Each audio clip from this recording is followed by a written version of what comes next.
begin our headlines on this Wednesday afternoon, April 5th, here in South Korea. Former US President Donald Trump pleads not guilty to 34 criminal charges of fabricating business records to allegedly influence the 2016 presidential race. And for the first time in 5 years, South Korea co-sponsors a resolution adopted yet again by the UN Human Rights Council denouncing North Korea's blatant violations of human rights. Meanwhile, in commemoration of 140 years of diplomatic ties, officials from Korea and Germany speak of strengthening bilateral efforts on the economic and environmental fronts. We begin in the US today, where former President Donald Trump has pleaded not guilty to a list of felonies involving hush money to allegedly conceal compromising information ahead of the 2016 presidential election. Our Kim Hyun-sung starts us off. Former U.S. President Donald Trump appeared on Tuesday at the Manhattan Criminal Court, arrested on 34 felony charges, all accusing Donald Trump of falsifying business records in the first degree. Several allegations relate to hush money paid during his presidential campaign in 2016. These include a payoff to adult film star Stormy Daniels, with whom he allegedly had extramarital sexual relations. This is part of what's called a catch-and-kill scheme, Trump's alleged attempt at sniffing out anything that could give him bad press and smothering it with money before it gets out. Hush money itself is not illegal, but what would be is cooking company books. Manhattan prosecutors accuse him of logging these hush payments as legal fees, which falls under illegally falsifying business records in New York state law. Trump was indicted on charges falsifying records in the first degree, which means he had intent to defraud and intent to conceal the commission of other crimes like a violation of election laws. All these 34 charges are Class E felonies, meaning that each count carries a maximum prison sentence of 4 years. This case today is one with allegations like so many of our white-collar cases. Allegations that someone lied again and again to protect their interests and evade the laws to which we are all held accountable. However, Trump adamantly pleaded not guilty in all of these charges. In fact, in his Tuesday evening address to his most avid supporters at the Mar-a-Lago estate in Florida, he remained defiant in his innocence, blaming the Democrats. The only crime that I have committed is to fearlessly defend our nation from those who seek to destroy it.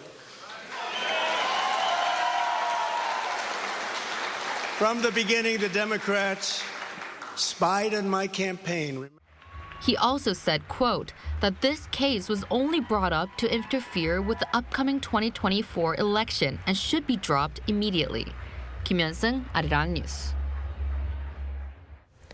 The international community has denounced yet again North Korea's flagrant violations of human rights through a resolution adopted by the UN Human Rights Council that was also co-sponsored by South Korea for the first time in 5 years. Our Foreign Ministry correspondent Choi Min-jung reports. The Human Rights Council has passed a resolution denouncing North Korea's widespread human rights violations. This year's resolution, adopted on Tuesday, was co-sponsored by South Korea for the first time in 5 years. The resolution contains demands for Pyongyang to respect freedom of speech and allow independent media. It also calls for the regime to reconsider a rule which blocks cultural content from outside its borders. In 2020, North Korea adopted a new law that bans people from distributing or watching media from South Korea and other countries. Violators are subject to heavy punishments, including 10 years of hard labor. The resolution also urges the North to provide relevant information on the whereabouts of foreigners detained or kidnapped in the country.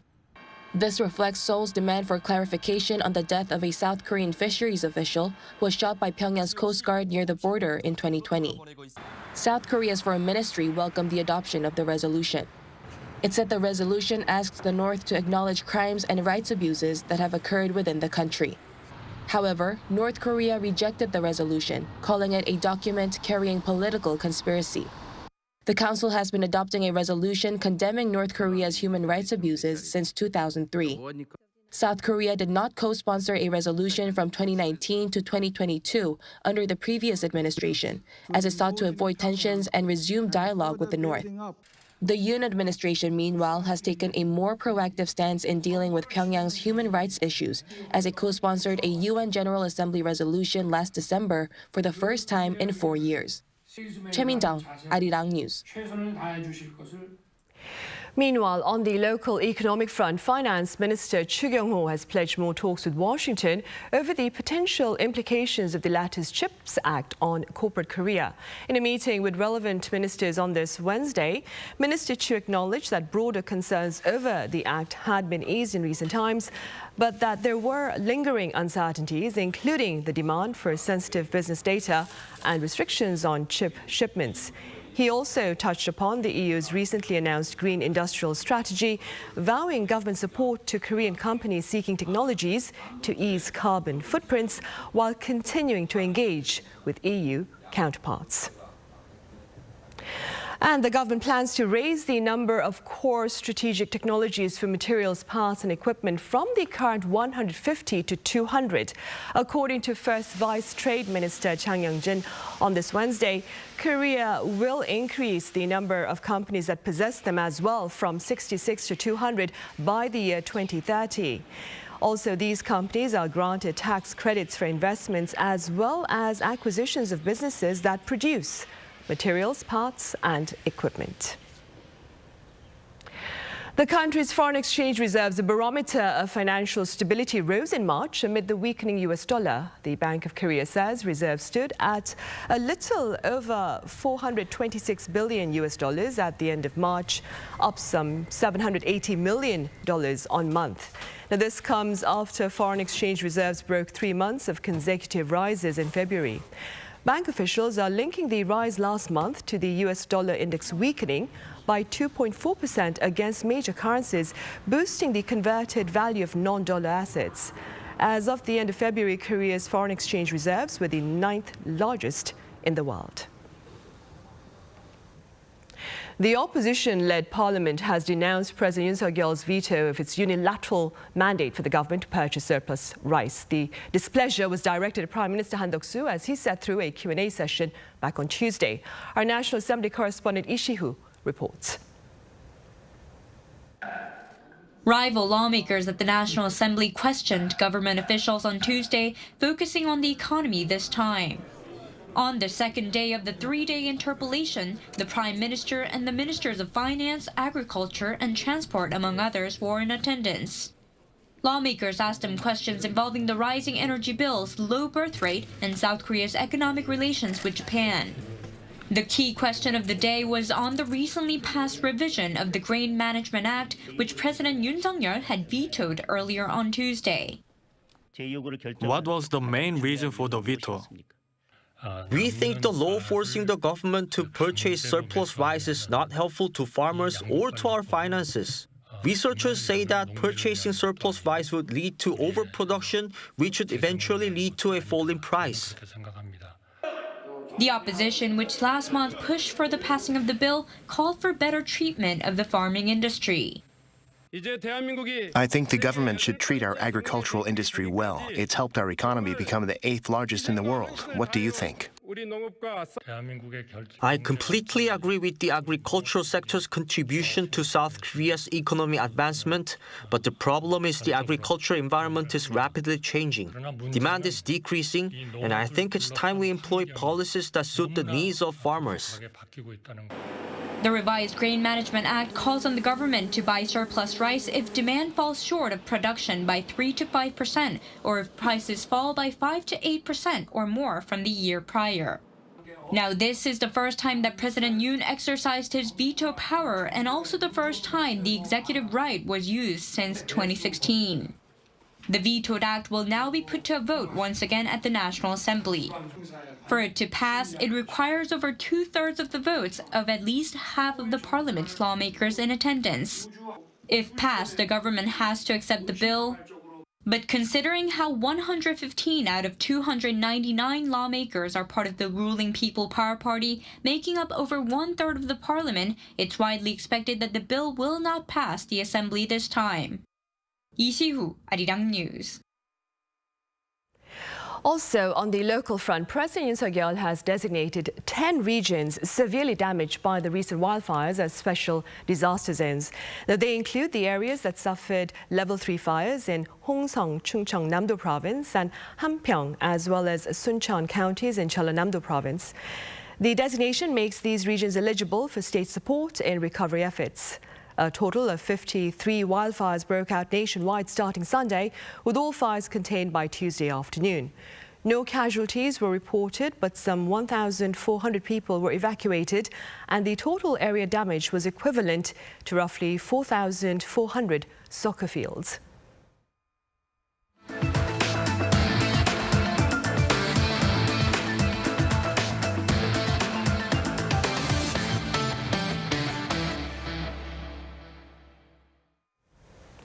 Korea and Germany celebrate 140 years of diplomatic ties this year. And in light of this occasion, our foreign affairs correspondent Pei Eun-ji sought out officials from the two countries for their thoughts on the future course of bilateral ties. Do take a listen. South Korea and Germany share a long history of cooperation. During the Korean War, Germany notified the UN headquarters of its intent to set up a field hospital in South Korea 2 months before the ceasefire and provide medical aid after the Korean War. In the 1960s, when Korea was war-ravaged and isolated, a total of about 8,000 Korean miners and 11,000 nurses were sent to Germany, serving as a bridge between the two nations. The two countries also have strong economic relations, as Germany is South Korea's largest trading partner in the European Union, and South Korea is Germany's third largest trading partner in Asia. And to celebrate 140 years of solid diplomatic ties, an event was held in Seoul on Tuesday. The German ambassador to South Korea told Arirang News that relations between the two countries are, quote, skyrocketing. We have a lot of mutual interest in new modern technology, be it information technology, be it cybersecurity, be it battery technique.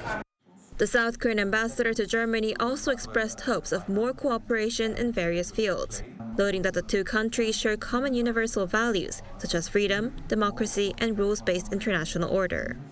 Based upon the respective Indo-Pacific strategies, I think there are great potential for the two countries to further develop our cooperation in the fields of economic security or climate protection and renewable energies, and the emerging critical technologies such as AI, 6G, and quantum technologies. The chairman of the Korean-German Chamber of Commerce and Industry, who's also the CEO of Porsche Korea, also shared his hopes for another 140 years of bilateral relations. Regarding the U.S. Inflation Reduction Act and concerns it could have a negative impact on Korean car makers, he noted there is a way for the two countries to cooperate in order to better respond to the situation.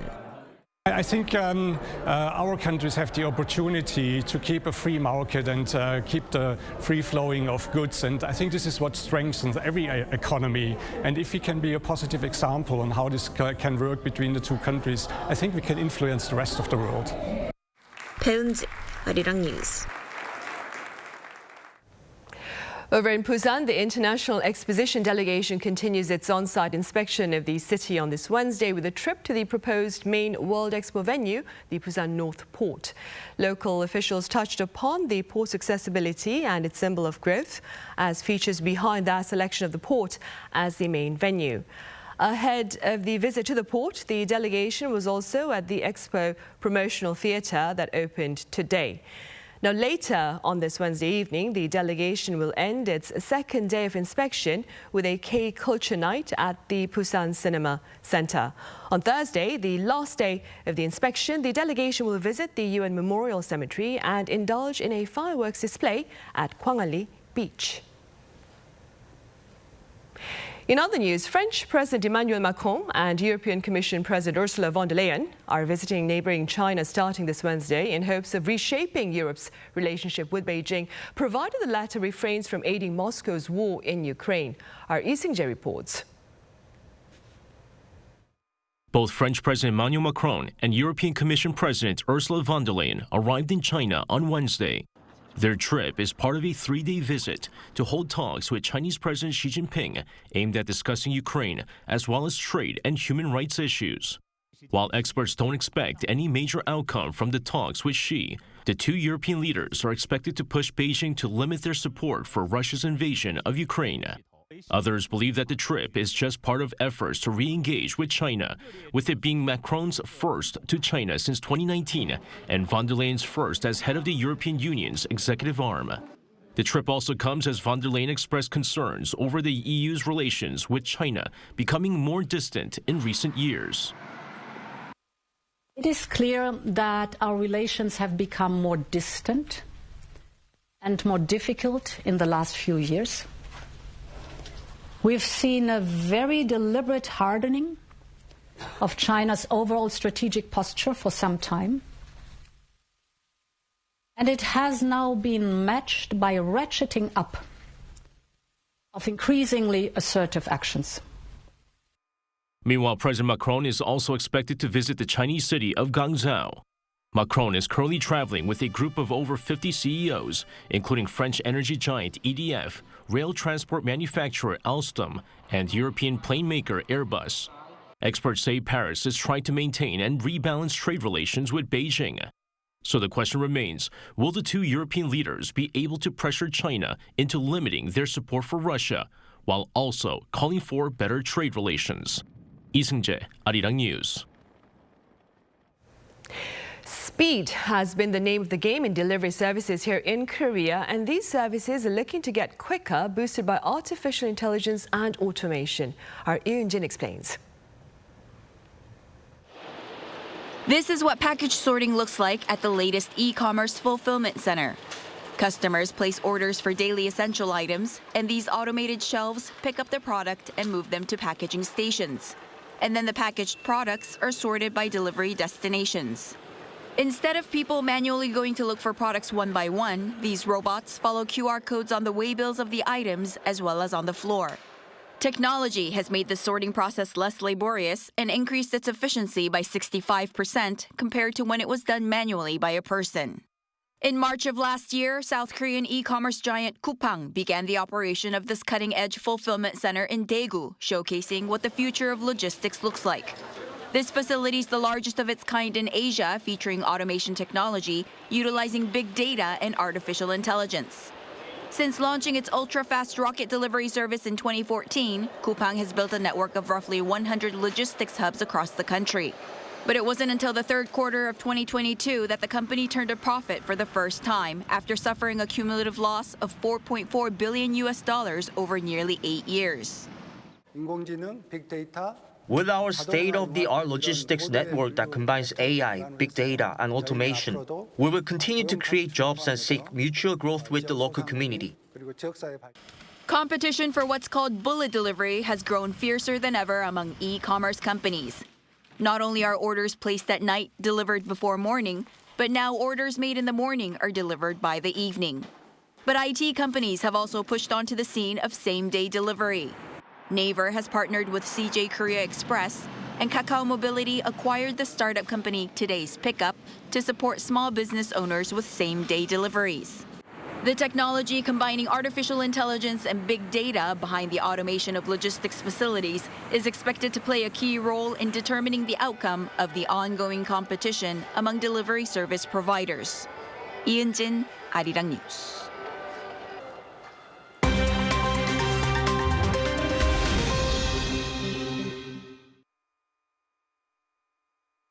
Let's take a look at what's going on in the world now.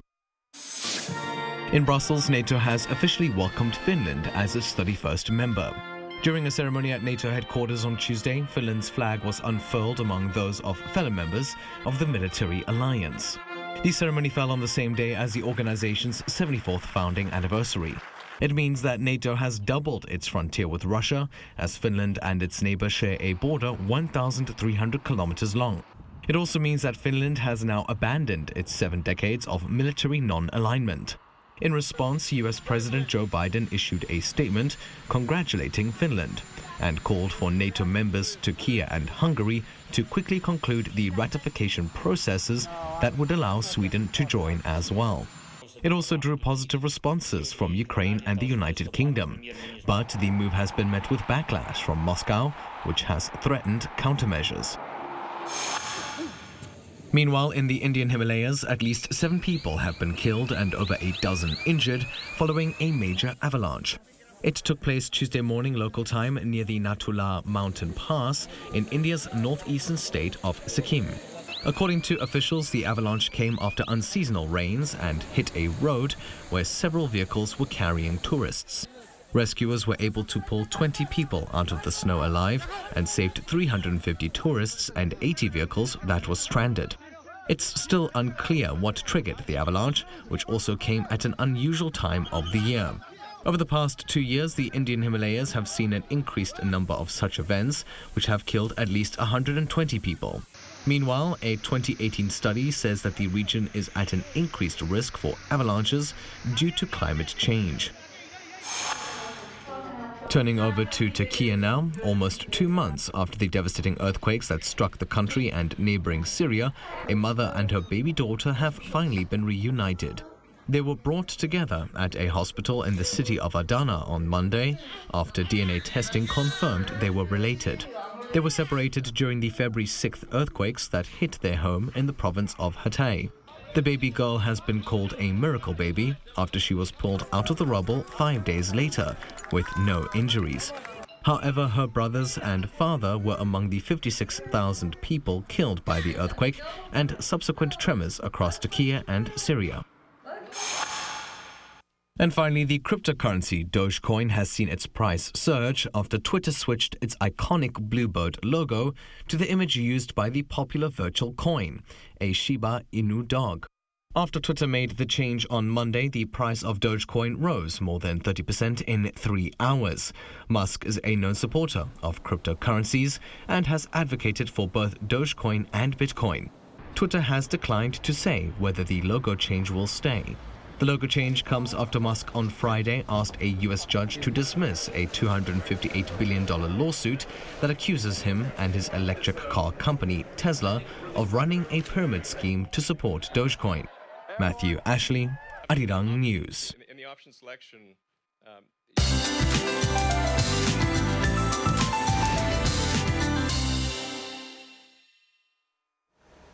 Good afternoon. Much needed nationwide rain is soaking the nation on this Arbor Day, which is also Cheongmyeong, the 5th spring term out of 6. It surely has been a rough spring for plants and trees this year with a lack of rain amid that warming trend. However, the south coast and Jeju could see more than 100 millimeters of heavy rainfall into Thursday. Heavy rain alerts are in place for mountainous regions on Jeju, and the strong wind advisory is also issued on Jeju and the west coast. So it is a tough day for those on Jeju Island.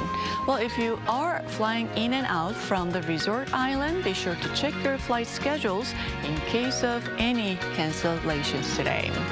Morning temperatures were still above norms, while highs are returning to norms this afternoon, and it's going to be breezier tomorrow. Afternoon highs are in the mid to upper teens in most areas. Please stay safe out on the roads. It's slippery out there.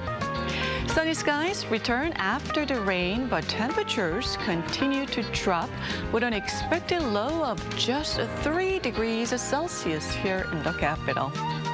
That's Korea for you, and here's a look at the international weather conditions.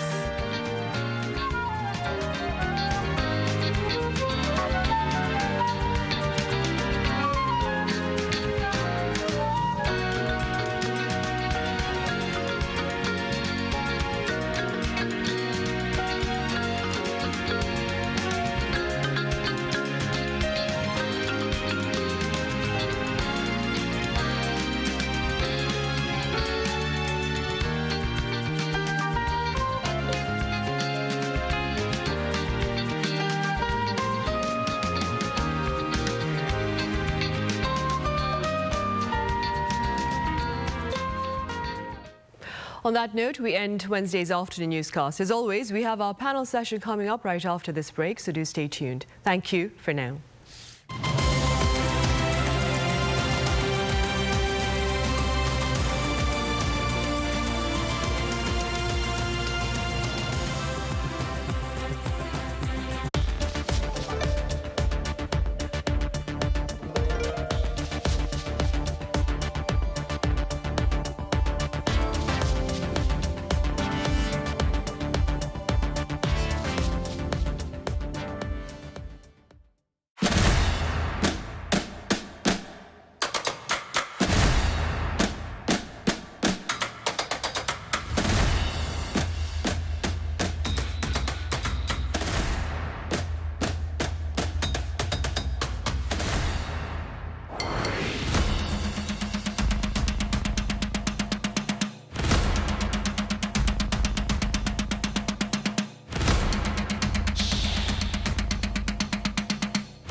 감사합니다.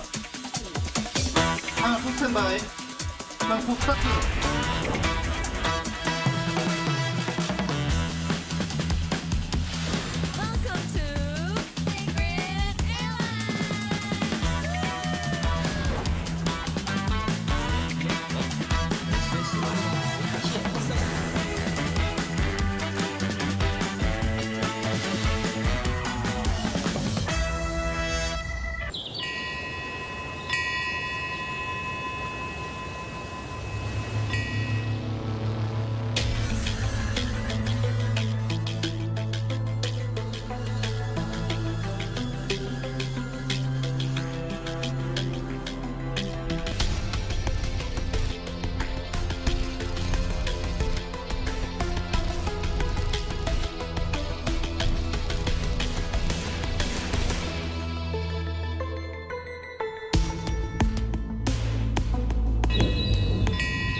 Contour the world, simply contour. India, the United Kingdom, New Zealand. Woo!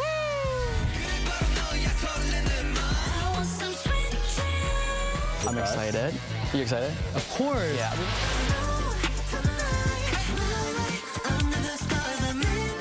Music, start.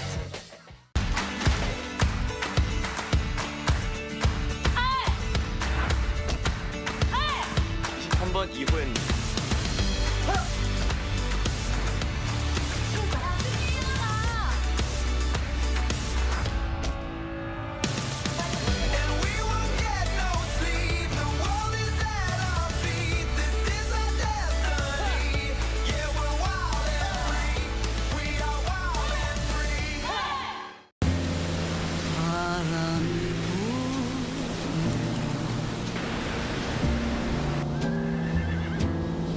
춥지 않은가요?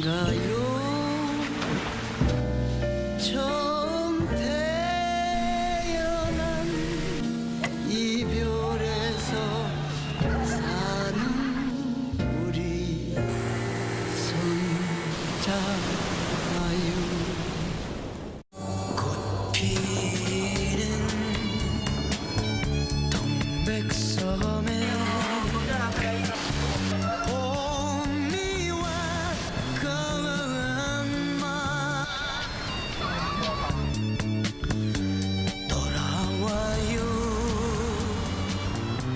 부산항에 그리운 내 형제여.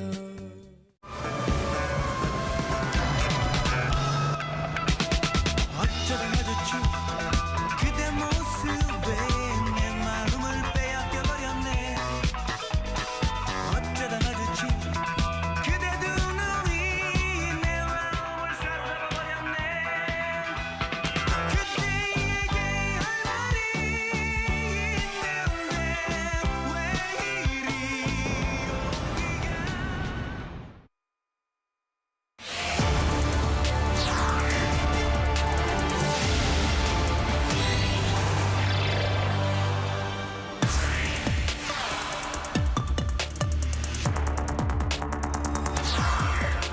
Korea's southern port city of Busan is hoping to bring home the 2030 World Expo, and a delegation from the International Bureau of Expositions is currently in the city to assess its prospects prior to November's vote for the winning host city.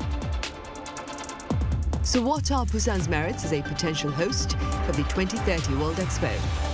What efforts are underway to raise its chances of winning the bid? And what's the latest with regard to the competition that Busan faces? Welcome to Issues and Insiders. Today we address Busan's chances of hosting the 2030 World Expo as observed by our panel of foreign correspondents. For more, I have Andres Sanchez-Brown here in the studio. Andres, it's been a while. Welcome back. Thank you. Always a pleasure to be here. And thanks for the invitation. Right. I also have Nicholas Roca with us. Nicholas, it's a pleasure as well. Good to be back. Right, Andres, we'll start with you then. First of all, let's begin perhaps with a few words about Busan's appealing factors and perhaps its merits as a potential host of the 2030 World Expo? Well, I think on the one side there's the candidacy project itself. I'd say the motto is transforming our world, navigating towards a better tomorrow. So I believe this is actually the first time an international expo would have a theme or a main theme or a secondary theme that actually has to deal with climate change. So that's a first. That's important, I think, given the current situation we're in. Then there's the very interesting fact of where the site would be if the expo is awarded to Busan. It would take place in this Central Bay area where the North Port is located right now, and that's a huge space. That's like 3.43 million square, like 343 hectares, which is not the largest expo ever, but it's very big, and it would be happening in the central part of a city, which is not common. I think the last time we saw something like this was in the Shanghai Expo in 2010, but most expos are always, the sites are always built in the outskirts because of logistics, right? Then, of course, we have BTS as an ambassador of Busan 2030, and that's always something that can draw young generations. And we know BTS is, compromised with, things like climate change or a more egalitarian society, etc. And then, apart from that, I think there's something very interesting about Busan. Unlike Riyadh or Rome, the other candidate cities, there's also Odessa, but both Odessa and Busan are not capital cities. And I think this is interesting in Korea with, the fact that the Sudogwon area, the Seoul capital region, basically absorbs more than half of the Korean population and has absorbed most strong investment since the 60s. This is a great chance to actually rebalance, the regions in Korea, and I think the project, the candidate city project, has actually underlined this. Right, and that being said, Nicholas, what do you believe are Busan's appealing traits? Well, I mean, it's a very lively city. It's known to be that way. I've been a few times for professional reason, others for leisure reason. When I went professionally, I've covered the Busan International Film Festival with Andres. It's also one of the important things. It shows that Busan is able to organize such events. I mean, I feel it's a pretty unique city in Korea. There's a lot of landmarks. There's also the fact that the city is divided in sort of different islands with the bridges to go through. It feels like there's different city inside the same city. There's also a culture of food culture with a lot of good things to eat over there. So it's a city I feel is very warm-hearted as a whole, and yeah, it has a lot of appeal. As Andres mentioned, BTS is behind the candidature, but not only BTS. It feels like it's the only bid where all the country is kind of pushing behind. We know that Samsung is behind it, SK is behind it, Lee Jung-jae, BTS, everybody, the mayor, even the mayor of Seoul, when he went on a trip to Europe, he was also advocating for the bid. So I think that's also one of the important aspects of Busan. Right.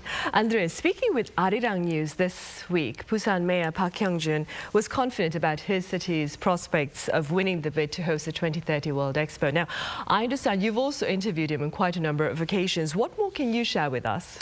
Well, actually, we've interviewed Mayor Park and also Vice Mayor for Political Affairs, Lee Sung-won, and I remember Nico being there also in that interview. I think what is most important here, coming from the metropolitan government, is what's going to get done in Busan, regardless of the city landing the expo or not. I think there's going to be a certain set of projects that are really important and are going to really change the face of the city. One I already mentioned is the fact that the site where the expo would take place is this Central Bay, where the North Port is now. Regardless of the city getting the expo, the North Port is going to be moved to the southern west part of the city, to Gov't Island. And that is actually going to liberate so much space, around 100 square meters, I believe. And that, suddenly you have a fabulous space to create new residential areas, new green areas, new retail areas.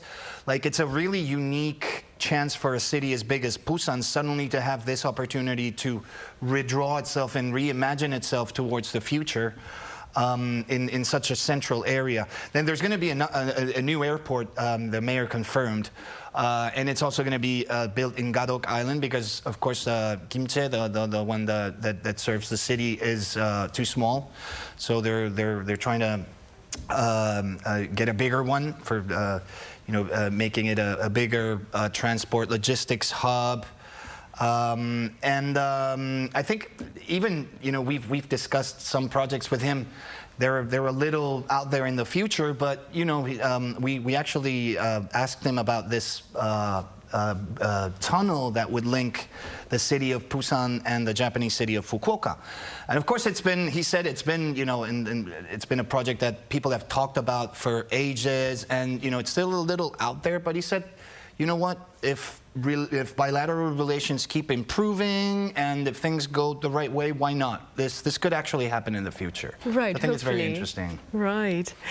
Nicholas, a delegation from the International Exposition Bureau, as we mentioned earlier, the delegation itself is currently in Busan for an on-site inspection. And that being said, 16 districts over there in the southern port city of Busan have 67, I believe, Expo-related events. Now, we don't have time to cover all of them, but could you tell us a bit about these events? Yes, I think the aim is to show that there's public support behind the bid.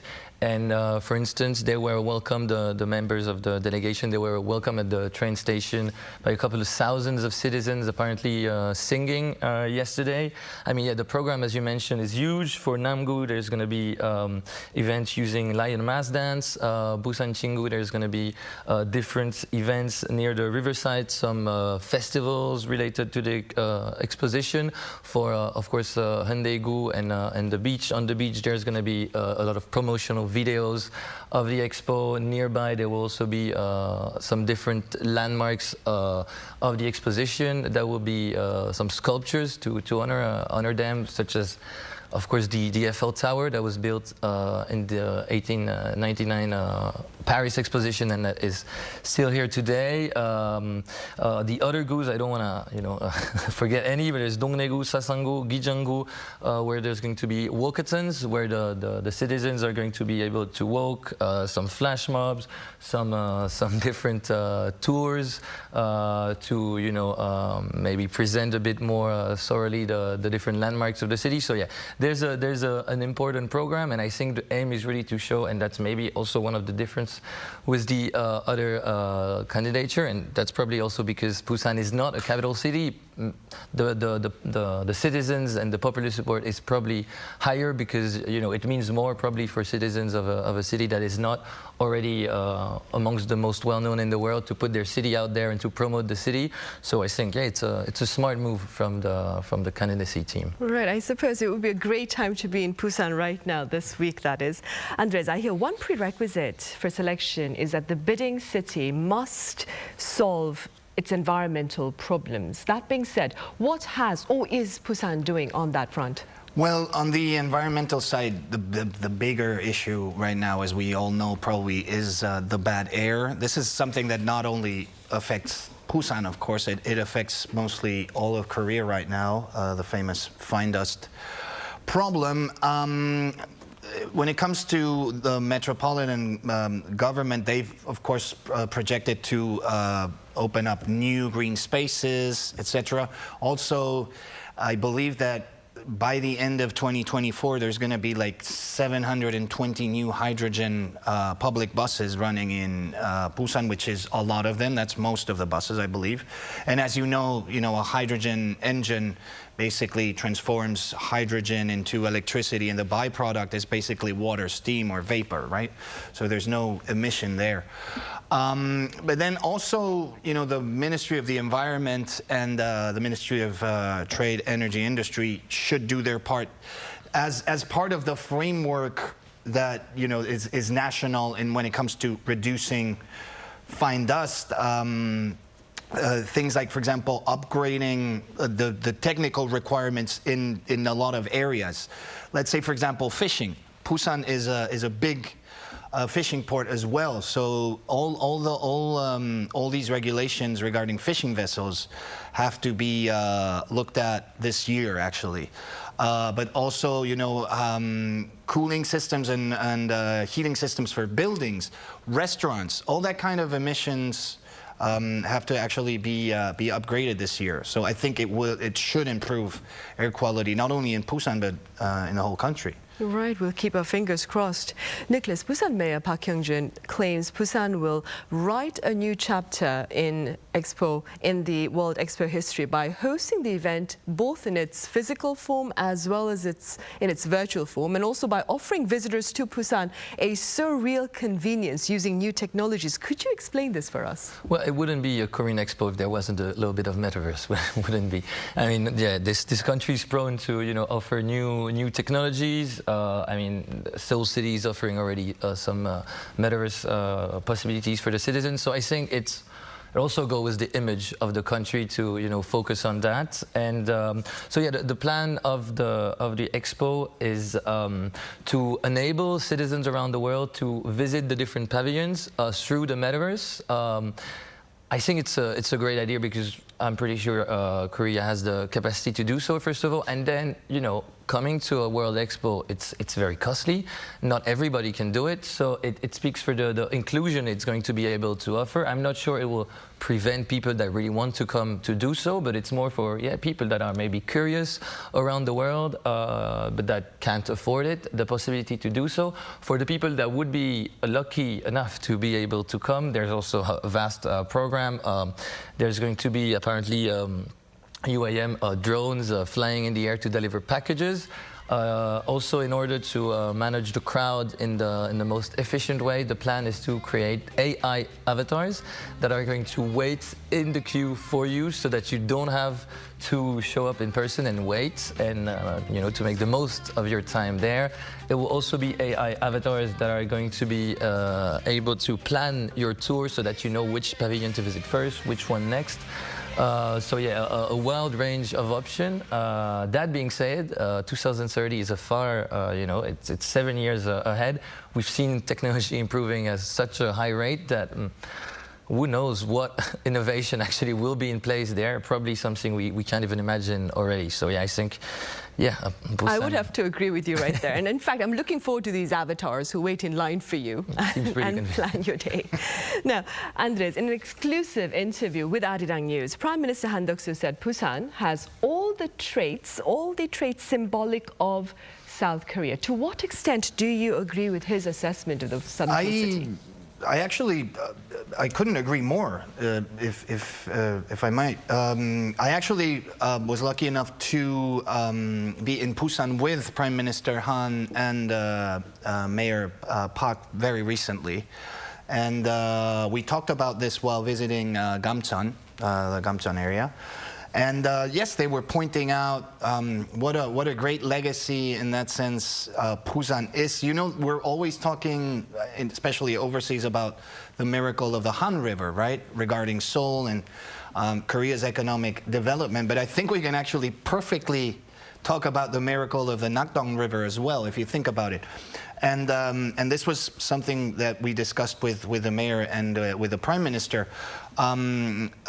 Busan at one point was basically receiving refugees in the thousands during the war. We might remember the Busan perimeter defense. And from there, you know, the city has transformed. It's actually a pretty good symbol of how the country is, I believe, the only one in the world so far that has turned from net aid receiver to net donor. I mean, the transformation of the city from places like Gamcheon, where, you know, they took in refugees, they made it their home. Places like Gukje-sijang, the international market, which is actually a place where many of these refugees could actually set shop and start selling things for a living. Yeah, most of them contraband back in the day, but still, it speaks tons of how Busan is a very welcoming city. and also a very international one. We see that in the city's Chinatown, for example, or for instance, Haeundae Beach, which you spoke of. I believe up until the 60s, Haeundae wasn't even a part of Busan City per se. It was part of Dongnae-gun when Dongnae was actually a county separate from the city. And now it's actually the showcase for the city. Like, you know, you have this beautiful beach full of tall buildings. So it speaks tons of how, you know, the city has turned from this place welcoming refugees trying to survive into this powerhouse now for tourism, for economic activity. And I think also both the mayor and the prime minister have underlined how important it is if the expo takes part in Busan, how Korea will be able to actually share the experience of turning, you know, into a fully developed country. Right. Nicholas, beyond Busan now, let's very briefly touch upon Busan's rivals. What can you tell us about Odessa, Riyadh and Rome, as our Andres mentioned earlier? Well, I think for Odessa, there's a lot of question mark. Obviously, it's a southern port city in Ukraine. It has been bombed multiple times during the war. So I think it would be a bit uncertain for the bid to be here, even if the symbol would probably be interesting. It seems unlikely that they pick Odessa. Rome's candidature appears maybe a bit as a mystery also, because Milan was 2015 the city that hosted the expo. I think the biggest contender is definitely Riyadh. Riyadh and Busan are the two favorites to host the 2030 expo. Riyadh is particularly eager to host it because in 2020 it was in Dubai. It was expressed as a success. So I think, yeah, Riyadh is really the biggest contender. Saudi Arabia, as we all know, is the country that has the biggest oil, reserve in the world. There have been being some intense lobbying. Mohammed bin Salman, the prime minister now, and Prince heir to the throne of the realm of Saudi Arabia, has been going around the different countries when he was making state visit. He was putting this forward. He's got the support also of different Muslim countries, African countries. He also earned the support of other countries, such as France, when he visited the President Macron. One of the arguments they put forward, of course, is the capacity to change the city very quickly because of the financial, the means that they have in order to do that. They want to create a new building that would be 20 times 20 Empire State Building, a big cube that would fit about 20 Empire State Buildings. So they have the capacity to change the city quickly. That being said, of course, maybe the reputation of Saudi Arabia isn't the best. Maybe the public opinion is not in favor.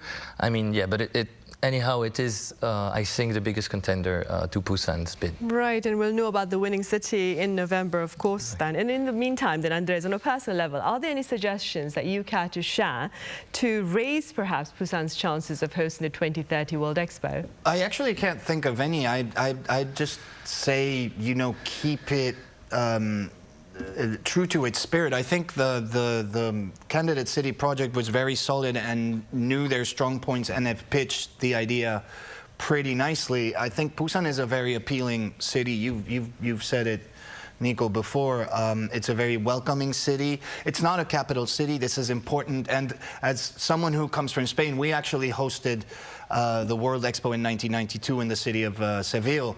That was an important driving force for not only the region's transformation, but the whole country. That was the reason we built the first high-speed railway line to Seville. So I kind of know how important this is when a city that is not a capital city gets to hold an event like this. So I think they're doing a pretty good job, and I think their appeal is not a lot of money in this case.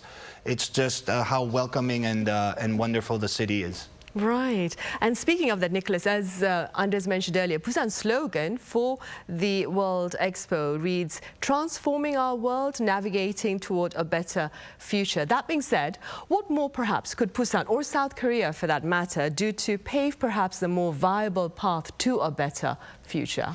I think there's a raising consciousness in Korea that there's a need to act on climate change. It's really changing. We can see the new generation is really taking those issues, very seriously. I mean, one aspect that maybe could change is the relationship to innovation, right? This country is very prone to innovation and in favor of most innovation, always creating new products. If we take, for instance, I mentioned already the UAM, the flying drones to transport people, or merchandise, or electric cars, etc. It's a country that is going forward on those aspects, but we need to consider also sometimes take a step backward and think, do we need this innovation? Because even though it's getting better, for instance, if we take electric cars, yes, we reduce the emissions once we're in the car, but beforehand, in order just to produce it, it costs a lot to the environment, and maybe change a little bit, even if, like, for instance, Seoul or Busan public transportation system is very good and very efficient.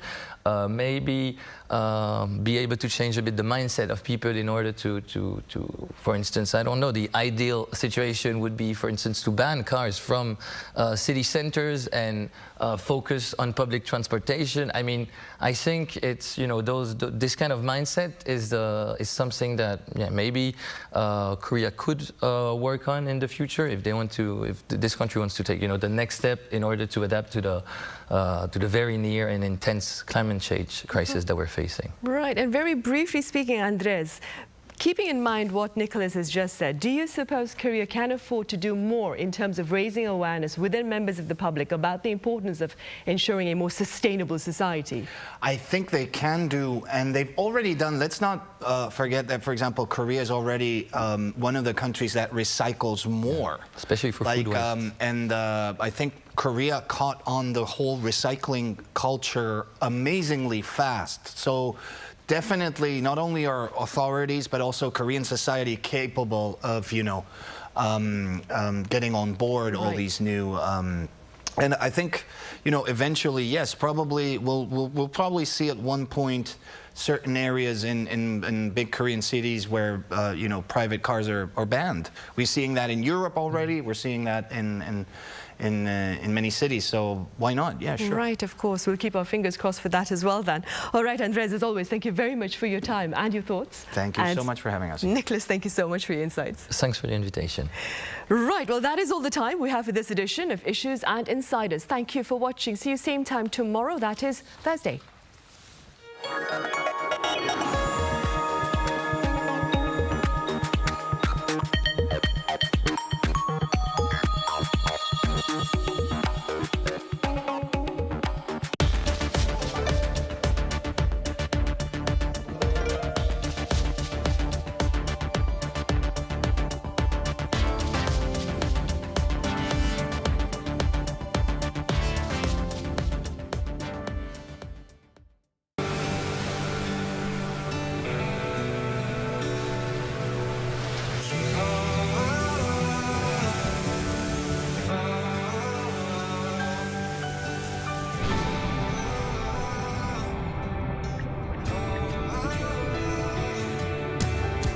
Busan, Korea is already reaching the entire world. Like ocean waves that travel far and wide.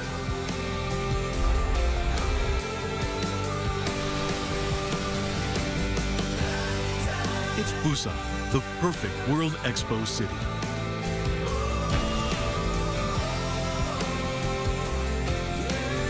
Transforming our world, navigating toward a better future.